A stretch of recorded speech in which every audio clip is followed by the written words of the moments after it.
लाभ तथा हानि का बहुत कॉमन सा क्वेश्चन जो बहुत ज्यादा पूछा जाता है। एक व्यक्ति ने 1 रुपये में 14 कलम की दर से कुछ कलमें खरीदी और उन्हें 1 रुपये में 12 कलम की दर से बेच दिया। ऐसे क्वेश्चन की सबसे आसान ट्रिक होती है कि इसे आप 1 रुपये पे मानो। इसने 1 रुपये में 14 कलम खरीदी थी और 12 कलम बेच के इसको 1 रुपये जो है मिल गया है। तो इसका मतलब है कि इसे 2 कलम का फायदा हो गया, जबकि इसके पैसे सिर्फ 12 कलम के ही लगे हैं। गुणा 100 कर दो, 2 छिके 12, तो 16.66% हो जाएगा। इस टाइप के क्वेश्चन ऐसे बहुत आसानी से आप सोल्व कर सकते हैं। बोडमास रूल का आप यूज कैसे करेंगे, बहुत से बच्चों के लिए बहुत बड़ी आफत होती है, तो आज आसानी से सीख लो कैसे इस आफत से बचा जा सकता है। सबसे पहले ब्रैकेट सोल्व करना है, ब्रैकेट यहाँ कहीं है नहीं। उसके बाद का सोल्व करना है, का यहाँ कहीं है नहीं। तो फिर होता है भाग गुणा प्लस माइनस। पहले भाग होगा फिर गुणा होगा, प्लस माइनस में से कोई सा भी कर सकते हो। तो पहले भाग करते हैं बच्चों, ये वाला एक साथ होगा और इसको एक साथ कर सकते हैं। तो 21 चौके 84, 400 हो जाएगा। यहाँ हम लिखेंगे बच्चों 400, फिर प्लस जब भी किसी संख्या की 5 से गुणा होती है तो उस संख्या का आधा करके एक जीरो लगा देते हैं, माइनस 410 हो गया। 400 माइनस 410 माइनस 10, और 210 में से माइनस 10 होगा तो 200 बच जाएगा। ऑप्शन 4 करेक्ट आंसर होगा। बोडमास रूल के बहुत क्वेश्चन पूछे जाते हैं, खासकर एसएससी जीडी में। चक्रवृद्धि ब्याज से सबसे ज्यादा पूछे जाने वाला क्वेश्चन आरआरबी एनटीपीसी का आज डिस्कस करते हैं। देखते हैं इस क्वेश्चन में क्या पूछा होता है और आपको क्या करना होता है। बहुत आसान से ट्रिक के साथ समझाता हूं। देखिए, एक धनराशि को 10% वार्षिक चक्रवृद्धि ब्याज की दर से 2 वर्ष के लिए निवेशित करने पर मिश्र धन 1815 रुपए हो जाता है। आरंभ में निवेशित मूलधन ज्ञात कीजिए। तो बच्चों, आप पहली बात को इसको समझिए कि जो आपका चक्रवृद्धि ब्याज होता है वो होता है कि उसमें ब्याज पे भी ब्याज मिलता है। अब यहाँ 10% ब्याज की अगर बात हो रही है बच्चों, पहली साल 10% मिलेगा, दूसरी साल भी 10% मिलेगा, इसका मतलब 20% तो आपको मिलेगा ही मिलेगा।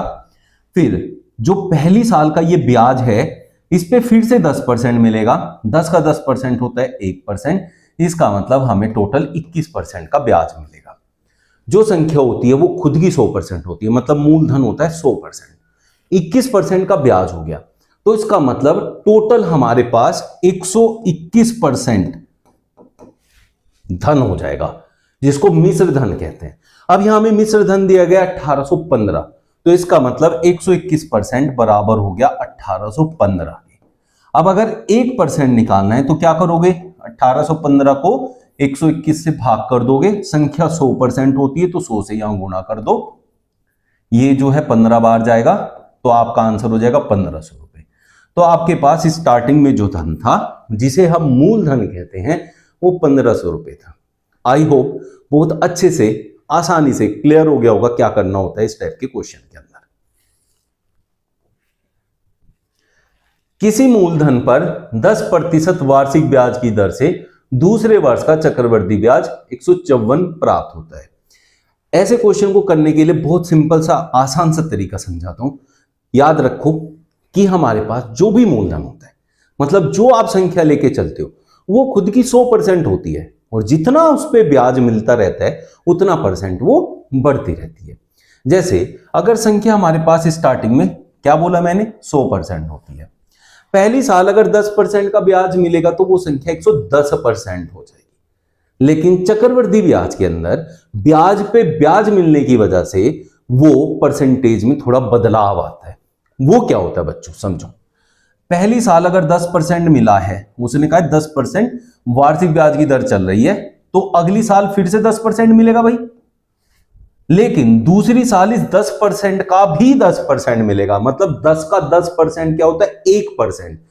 तो जो अगली साल हमें ब्याज मिल रहा है 10% तो मिल ही रहा है, लेकिन जो पहली साल ब्याज मिला था उसका भी 10% मिलेगा, मतलब 1% और मिलेगा। तो अगर देखा जाए टोटल 21% मिलेगा, लेकिन पहली साल 10% और दूसरी साल मिलेगा 11%। तो दूसरी साल जो ब्याज मिला है टोटल 11% मिला है, लेकिन उसने ब्याज की जो संख्या दी है वो 154 रुपए दी है। इसका मतलब ये 11% 154 के बराबर है। दूसरी साल का अगर ब्याज देगा तो 11% के बराबर रखना है, अगर मिश्र धन देता तो 21% के बराबर रखते हैं। बस इस बात को दिमाग में रखना है। अब 11% जो है बच्चों किसके बराबर हो गया? 154 के बराबर हो गया। 1% किसके बराबर हो जाएगा? 154 बटे में 11। ठीक है, अब हमारे पास 100% होती है संख्या, तो 100 से गुणा कर दो। ये कितना आया? 14। तो 1400 रुपए वो धन था जो आपने, जिसपे ये पूरी कहानी स्टार्ट हुई। तो ऑप्शन ए आपका करेक्ट आंसर होगा। कैसी लगी ये ट्रिक कमेंट में बताइएगा। बढ़िया लगी तो ज्यादा से ज्यादा शेयर कर दो, लाइक कर दोगे तो बहुत बढ़िया रहेगा।